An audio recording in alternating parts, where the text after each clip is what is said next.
네, 안녕하세요. 방금 소개받은 인천복지정책연대 정책위원이고 인천평화복지연대 협동사무처장 신진영이라고 합니다. 반갑습니다.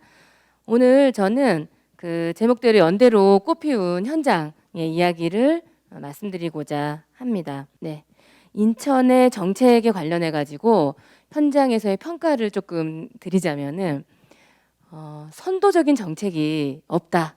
인천은. 뭐 예를 들어서 어느 시에 기초생활보장 제도라든지 아니면 조금 더 거슬러 올라가면은 무상급식 제도라든지 또 땡땡 돌봄 정책이라든지 이렇게 특히나 인천 같은 경우는 뭐 수도권에 있으면서 서울과 경기와 이렇게 무척 비교가 되는 그런 상황에 놓여 있는데 내놓을 만한 어떤 선도적인 정책이 부족하다. 얼마 전에 지역사회 통합돌봄 사업 같은 경우도 16개 선도 사업을 결국은 인천은 참여하지를 못했던 그런 과정들을 보면서 보다 선도적인 역할이 필요하다라는 그 생각과 또 가끔 이제 괜찮은 정책을 만들기는 해요. 인천도 매번 뭐 안 그럴 수는 없는데 그런데 그게 연속성이 또 떨어지더라고요. 이게 계속 정부가 바뀌고 이런 과정 때문인지 아니면 또 그 복지 컨트롤 타워 역할을 할 수 있는 곳이 조금 부족했던 기간의 상황 때문인지 원인은 그 다양하게 찾아볼 수 있겠지만 이런 두 가지의 문제를 해결하는 것이 인천 복지의 과제가 아니겠냐 이런 의견들을 많이 얘기하십니다. 그런데 이 과정을 극복해봤던 어떤 경험이 이번 사회복지 종사자 처우 개선에 관한 과정이 아니었을까 싶습니다. 여기 이제 처우 개선 경과 과정은 자료를 좀 자세히 이제 공유드리면 보시면 좋을 것 같은데 사실 이제 2009년도 즈음에 저희가 민간 네트워크를 처음으로 구성해가지고 이제 지금까지 활동을 하고 있는데요. 그 당시만 해도 시 재정이 있으면 올려주고 임금 같은 경우에요. 종사자 임금을 없으면 그냥 참아라 이런 식이었어요. 계획이 있었던 게 아니고 그냥 그 재정 상황에 따라서 그래서 그 당시에 3년간 임금이 동결되기도 했고 겨우 올렸던 게 1% 올렸던 이런 경험들이 있었거든요. 그런데 그리고 그 과정에서 사회복지 종사자들이 그 결정 과정에 참여하거나 결정의 주체로 참여할 수 있는 기회도 사실 없었습니다. 하지만 그 기간의 과정을 통해서 이 종사자 권익위원회 그리고 지금은 이제 권익특위로 변모한 연대와 연대 네트워크야 그리고 인천시가 공식적인 공론의 자리를 마련하고 그 공론의 자리를 통해서 처우 개선에 대한 계획을 세워온 과정들이 생겨나게 된 겁니다. 그래서 사실 로드맵을 그릴 수 있었어요. 그래서 몇 년, 3년에 걸쳐서 보건복지부 가이드라인 100%는 지켜보자. 뭐 이런 그 계획을 세울 수 있었고, 그리고 이거는 9년, 지금 한 2009년부터 지금까지 연결되는 거기 때문에 정부가 몇 번 바뀌었습니다. 시정부가. 그럼에도 불구하고 끊기지 않고 연속적으로 이렇게 그 처우 개선을 해나갈 수 있는 과정이었어요.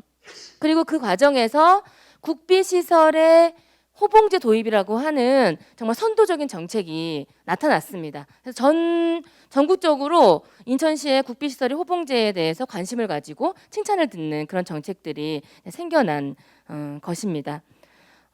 이런 그 민간의 네트워크와 함께 현장에서의 목소리를 반영해서 정책을 펼쳐 나가면 이런 좋은 성과를 얻을 수 있다라는 경험을 우리가 지금 가지고 있다.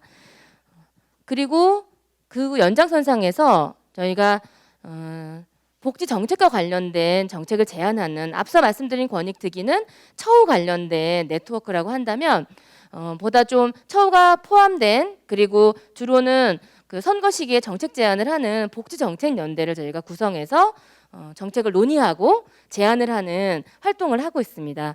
총 20개 단체가 참여를 하고 있고요.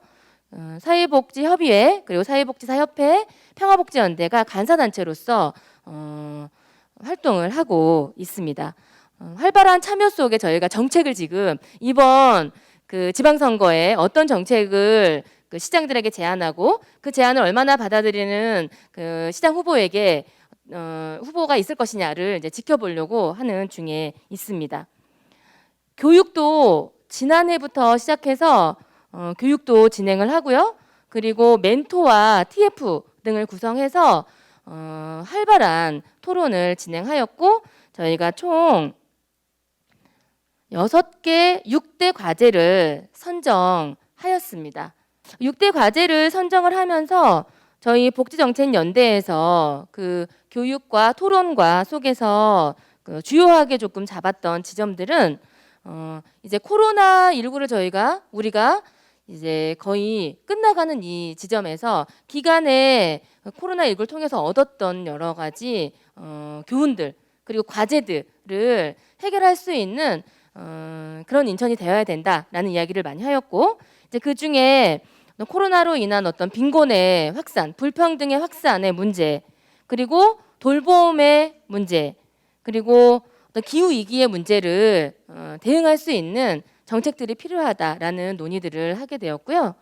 그 논의를 통해서 저희가 6대 과제로 정한 것은 이와 같습니다. 그래서 취약계층의 실업과 빈곤 위험을 완화하는 정책들이 필요하다.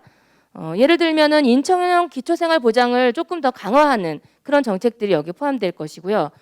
그리고 사회적 돌봄 체계의 재정립이 필요하다. 지역사회 통합 돌봄을 전격적으로 시행하는 것과 아동 방과 후 돌봄 시스템을 좀 더 강화하는 부분들이 포함될 것이고요.